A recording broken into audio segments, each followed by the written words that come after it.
classic French wild food tradition today. Candied Angelica, one of the coolest sweets and additions to desserts that I know of. First, this is an advanced level plant.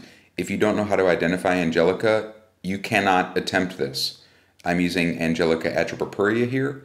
I'm also using gloves because the sap of the above ground leafy green portions of the plant is a phototoxin, and if you get the sap on your skin and the skin gets exposed to sunlight, you will get a rash just like wild parsnip, because this is in the carrot family, once again the most dangerous family of plants. So I don't usually use gloves, but I show you using gloves here because it's good for you to do that if you are new to working with this plant. First thing you're going to do is get the tender stems. So the stems are going to be tender before the flowers have shown themselves.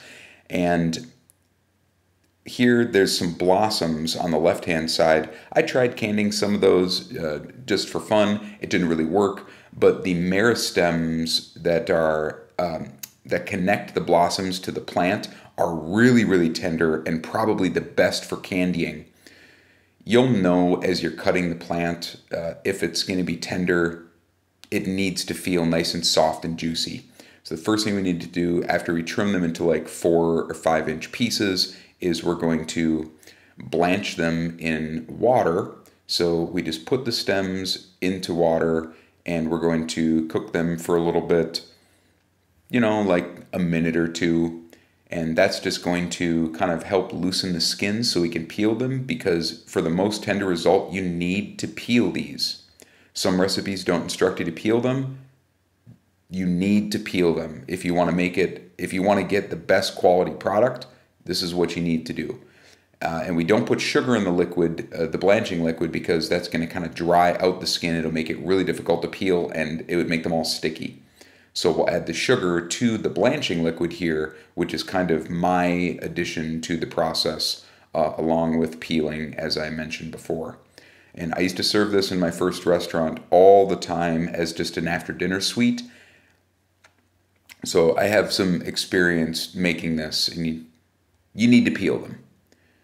We're going to add sugar to that blanching liquid. As the liquid comes back up to a boil, we're going to peel the stems. This is kind of putsy, and this may be difficult for some people. I'm sorry, my peeling is kind of out of frame here. I will get to a good visual right here. You can see I'm slipping the knife underneath the outer skin, and it should just kind of peel off.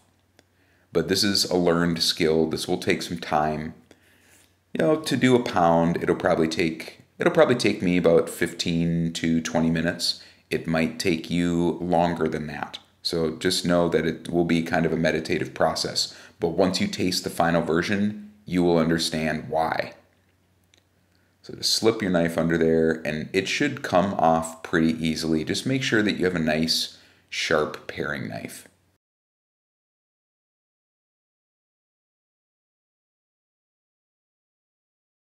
Then we're going to take those peeled shoots and put them into liquid, the liquid with the sugar.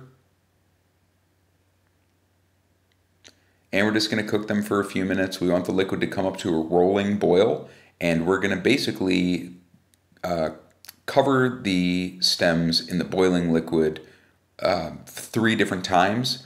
So it's a 3-day process. You can get away with doing this in 2 days if you just cool them, like cook them in the morning, cool it, and then bring the syrup back up to a boil in the evening. You can do that. That works if you want to save a little time. So put the stems in there, bring the syrup back up to a rolling boil, because we want to concentrate some of that sugar. The more concentrated the sugar gets, the deeper it's going to penetrate into the stems, and it changes their texture.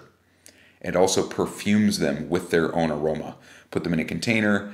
I like to label it first run, second run, third run, so I know how many runs it's been. It's not that hard to keep track of. Then after it's cooled, the next day, we're going to pour the syrup back into the pot, bring that back up to a rolling boil. Once it's up to a rolling boil, we will pour it back over the stems and just kind of repeat the process. But again, you can see I'm boiling this pretty hard because you want to concentrate that sugar. Pour it over, again, cover with the cling film, and there we go. Now for the last time, you can see the liquid's getting a little bit thicker there. That's from that sugar getting all concentrated. And you're going to see that the stalks will start to become almost like translucent and this really deep, like a pleasant army green. And the aroma that is coming off of this right now, like my whole house smells absolutely incredible.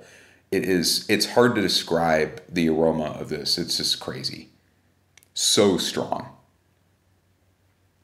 Okay, now after that's cooled, we're going to take the stems and we're going to dehydrate them. And the most important thing to know here is that we do not dehydrate them until they are crunchy or crispy.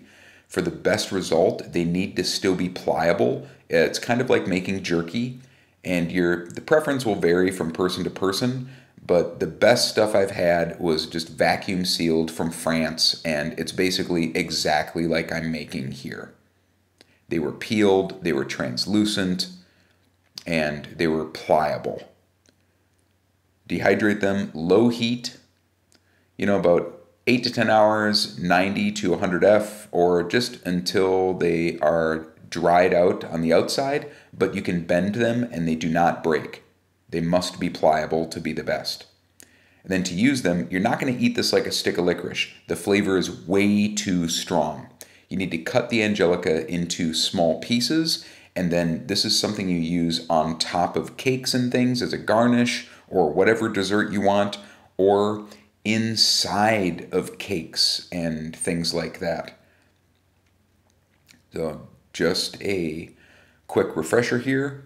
On top of cakes and pastries, inside of cakes and pastries, or just as like a little after dinner sweet with some tea or some alcohol. Here's an example. I made a black locust and nanny berry cake. You can see on top of the cake there's Angelica and butternuts. And then to finish it, we top the whole cake with black locust flowers. Just one example. Another one, pavlova. I've just put it on there with a bunch of fruit. Angelica loves fruit. Or inside of gingerbread is another great example. There you go, Candied Angelica. If you tried or you have questions, let me know. Thanks for watching.